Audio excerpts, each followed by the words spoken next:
turning now to another challenge for the government, online safety legislation. This morning, the government declared the death of the peculiar legal but harmful farce, where things that are legal offline were to be removed from the internet if deemed harmful but legal by the government. Well, the removal of this clause is no doubt a win for free speech campaigners.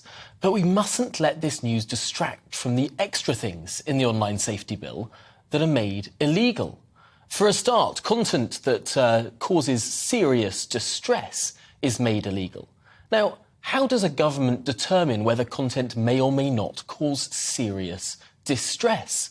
There are some people who are very easily distressed by the mildest of content.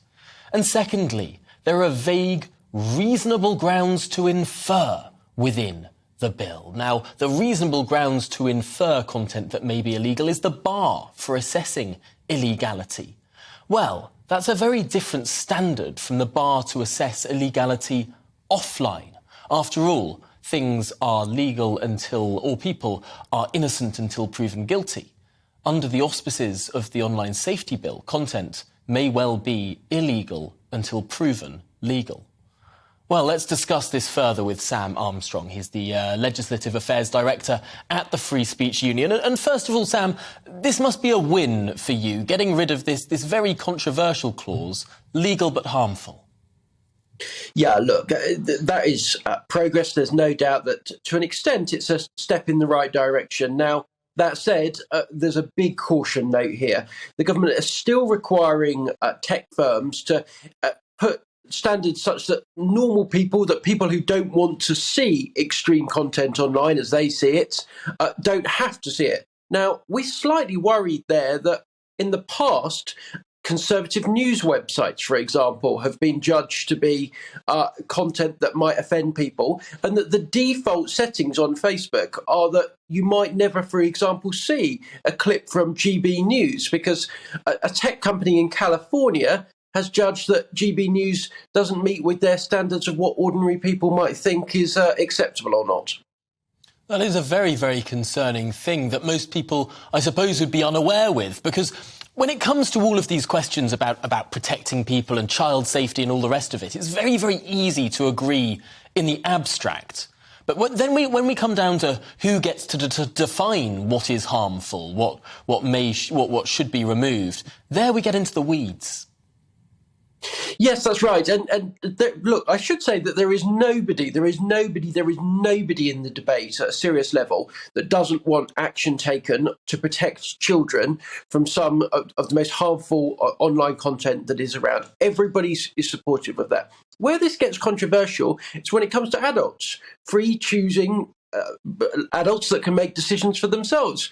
Do they really need protecting from content? And one of the most concerning parts of this new revised version is there seems to be very little protection, additional protection for what other jurisdictions refer to as journalistic content or content of democratic importance, which I think most people would think, well, hang on, I get restricting content if it's just out there, it's egregious, it's just for the purpose of it. But when it's debates, when it's discussions of an essential nature, could a future Labour government, for example, and left-wing firms in California use it to curtail speech that many of your viewers think ought to be entirely free to make online?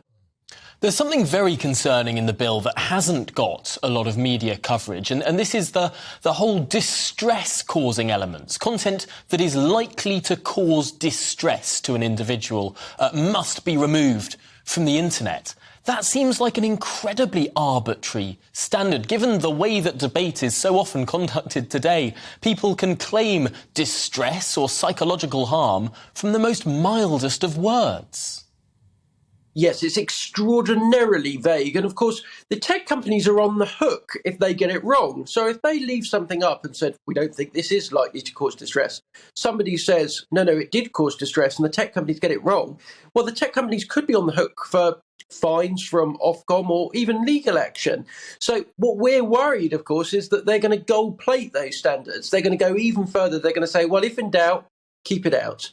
And that could have, I fear, a really, really chilling consequence for free speech. Now, of course, this bill's still got to go through the House of Lords.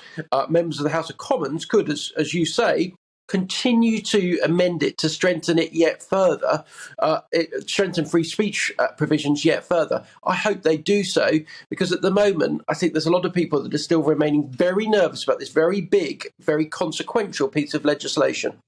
Yes, it's hard to overemphasise how unwieldy it is. It's a vast piece of legislation that's been worked on for, I think, 4 years now. Really quite significant stuff. We'll keep a very close eye on it. But for now, Sam Armstrong, Director of Legislative Affairs Director of the Free Speech Union, thanks for joining us this morning.